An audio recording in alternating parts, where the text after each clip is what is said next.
अभिषेक झा, अगर कांग्रेस की टीम, मैं तो कांग्रेस से भी टिप्पणी लूंगा, कांग्रेस की टीम गई थी वहां, यानी सत्ताधारी दल की टीम अगर या विधायक दल जाता है तो उनके लिए एंट्री है, लेकिन विपक्ष जाता है तो नो एंट्री है।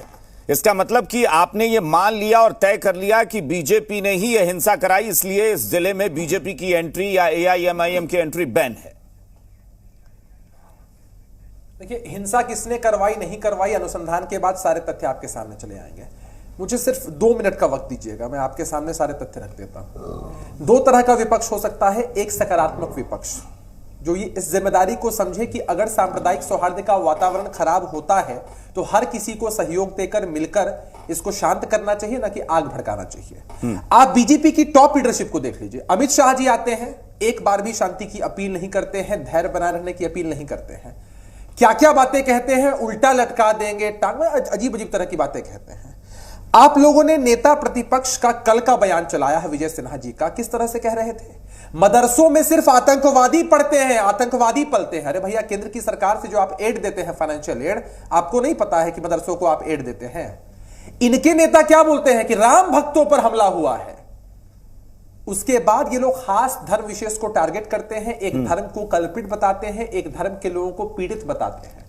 सकारात्मक विपक्ष होता बिहार के अंदर तो कहता कि अगर टोपी लगाए उन्मादी है तो भी उन्मादी है, अगर भगवा धारण किए हुए उन्मादी है तो भी उन्मादी है, पगड़ी पहनकर कानून को हाथ में लेता है तो उस पर भी कार्रवाई होनी चाहिए। नहीं, हम तो बीजेपी के प्रदेश अध्यक्ष का भी सुन रहे थे, लाशों पर राजनीति करने वाला। बीजेपी के प्रदेश अध्यक्ष का भी बयान आज सुन रहे थे। वो कह रहे थे कि अमित शाह ने अगर कहा तो हम आज भी कायम है कि हमने कहा कि जो उपद्रवी हैं उनको उल्टा लटका कर ठीक कर देंगे। तो उपद्रवी हैं तो इसमें समझने वाले कुछ अलग धर्म से कैसे समझ सकते हैं? इनसे पूछिए कि विजय सिन्हा जी ने कहा कि मदरसों में आतंकवादी होते हैं। मीडिया के साथी ने दोबारा कहा कि क्या आप सभी मदरसों के बारे में बोल रहे हैं? उन्होंने कहा हां, मैं सभी मदरसों के बारे में बोल रहा हूं। क्या आप बिहार शरीफ के बारे में बोल रहे हैं? हां, मैं बिहार शरीफ के बारे में बोल रहा हूं। ये लोग बोलते हैं कि राम भक्तों पर हमला हुआ है। अरे भैया, धर्म का एंगल लीजिएगा आप। ठीक है, अभिषेक झा, मुझे आप बताइए। अभिषेक झा, ये यानी आप लोग सत्ता पक्ष में, मैंने 3 दल आप लोग हैं और तीनों ने ये माना है कि हाँ, बीजेपी को हमने रोका था, यानी ये 144 या पाबंदी जो भी है ये बीजेपी के लिए ही लगाई गई है, बीजेपी को नहीं जाने दिया जाएगा, ये फैसला है सरकार का।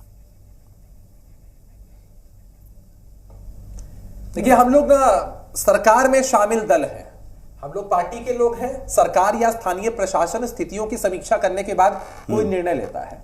मैं तब से वही सवाल पूछ रहा हूं। इसका जवाब कौन देगा? अख्तरुल इमान ने अगर सवाल पूछा है तो इसका जवाब कौन देगा? नेता प्रतिपक्ष कांग्रेस को क्यों जाने दिया गया? वो तो बार बार कह रहे हैं कि कांग्रेस का तो पूरा विधायक दल जाकर मिलकर आ गया। हमला हो रहा है, मुसलमानों के खिलाफ जहर उगलते हैं। क्यों दर्द हो रहा है? उल्टा दर्द से क्यों दर्द हो रहा है? मुसलमानों से क्या आप गलत करवा रहे हैं? बिहार को जलवा रहे हैं। मुख्यमंत्री जी साजिश का हिस्सा है। मुख्यमंत्री जी के साजिश के तहत हिंसा घटी है। प्रशासन को 30 दिन तक सुलह रखा और ये बड़ी बातें कर रहे हैं। कितनी राजनीति करिएगा? शर्म कीजिए। बिहार की जनता देख रही है कि आप कितने गिर चुके हैं। जिस भाजपा ने पाला पोसा उसको आज कह रहे हैं कि आग लगा रहा है। कानून आपके लिए बराबर नहीं है। काम किया भाजपा ने आपको, भाजपा ने आपको पहचान दी है। आज भले ही आज उसी गोद में बैठ जाइए जिस गोद से निकल करके बिहार की जनता ने आपको जो समाज आपको जंगल राज के खिलाफ मुख्यमंत्री बनाया था और उसी जंगल राज के गोद में बैठकर क्या चाहते हैं? बिहार बचा रहेगा। अभिषेक झा, अभिषेक, एक मिनट, विनोद शर्मा जी, विनोद जी, एक मिनट सुनिए। अभिषेक झा, एक बात तो आपको समझना पड़ेगा, मैं फिर कह रहा हूं कि देश के बहुत सारे इलाकों में, बहुत सारे प्रदेशों में, विनोद शर्मा जी, विनोद जी, एक मिनट सुनिए। अभिषेक झा, देश के बहुत सारे प्रदेशों में इस तरह की घटनाएं जब भी हुई हैं, यह सच है कि वहां पर कानून व्यवस्था के नाम पर तमाम दलों को या विपक्षी दल जाते हैं तो उन्हें रोका जाता है, लेकिन यह कभी इस तरह का नहीं होता है कि वहां पर सत्ताधारी दलों की टीम जा रही हो प्रत्यक्ष तौर पर और विपक्षी दलों को रोका जाए। बहुत सारे प्रदेशों में ऐसा हुआ है कि वहां राजनीतिक लोगों को जाने से रोक दिया जाता है, लेकिन यह अपने आप में एक अनूठा मामला है कि वहां पर कल परसों सत्ताधारी दल की टीम जाकर बैठकर बातें कर रही है और आपने विपक्ष को रोक दिया।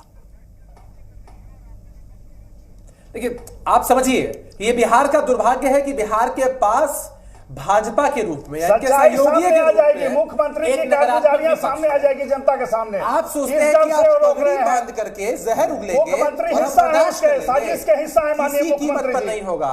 कान खोलकर सुन लीजिए विनोद शर्मा जी, अरे साजिश का हिस्सा है बिहार की जनता, नहीं होने देंगे। इस बार आपको जगह पर पहुंचा देगी, 40 से ना 4 सीट पर फिर वापस आइएगा, नीतीश कुमार जी का घबराइए नहीं। यहाँ 7 टोपी सीट पहन से कर अभियान भी शुरू हुआ था, उसी 7 पर जाने वाले हैं। भगवा धारण करके अब राजद का कंधा भी आपके लिए बहुत दिन तक नहीं सुरक्षित है। भाजपा ने दरवाजे बंद कर दिए हैं, धर्म के अब नहीं चलेगी आपकी सब कुछ इस तरह की राजनीति नहीं चलेगी। तोड़ जवाब मिलेगा विनोद शर्मा जवाब तो जी, मिलना शुरू हो गया, चिंता मत करिए। जनता ने 2 सीट पर आपने पहुंचा जवाब दिया था दिया आपको नहीं लोकसभा में, कि नेता बराबर प्रतिपक्ष पालिए। ने कैसे कह दिया कि मदरसों में आतंकवादी है। ठीक है, बात एजाज करिए यादव। अपनी केंद्र की सरकार चलिए, से, एजाज बताइए जी, क्या एजाज जी, फाइनेंशियल एजाज जी, मैंने जो